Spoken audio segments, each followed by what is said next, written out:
បាទជំរាបសួរអ្នកទាំងអស់គ្នាថ្ងៃនេះខ្ញុំនឹងបង្ហាញពីវិធីទៀតនៅក្នុង Facebook បាទហើយប្រហែលជាខ្លះក៏ដឹងខ្លះក៏មិនទាន់ដឹងហើយបង្ហាញអំពីរបៀប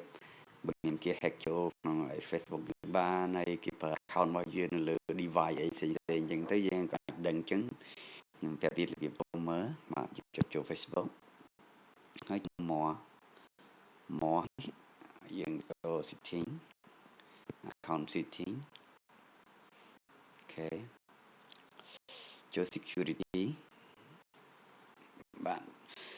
security ហើយយើងមើលចូលកន្លែង acquisition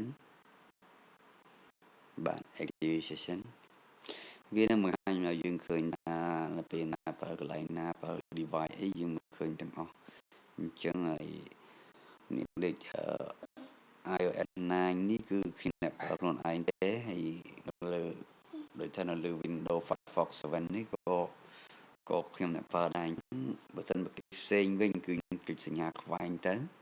មានបាត់អូតូហើយវានឹង load ពី device គេហើយមួយទៀតបើសិនបើយើងបានប្រើលើទូរស័ព្ទគេប្រើ Facebook របស់យើងចឹងដល់ពេលយើងចុចសញ្ញាខ្វែងហ្នឹងទៅវានេះវាសាញout direct នៅរបស់គេហើយចឹងយើងអាចដូរ password ទៅកុំឲ្យគេនេះបានទៀតអញ្ចឹងណាបាទអរគុណមានតែប៉ុណ្ណឹង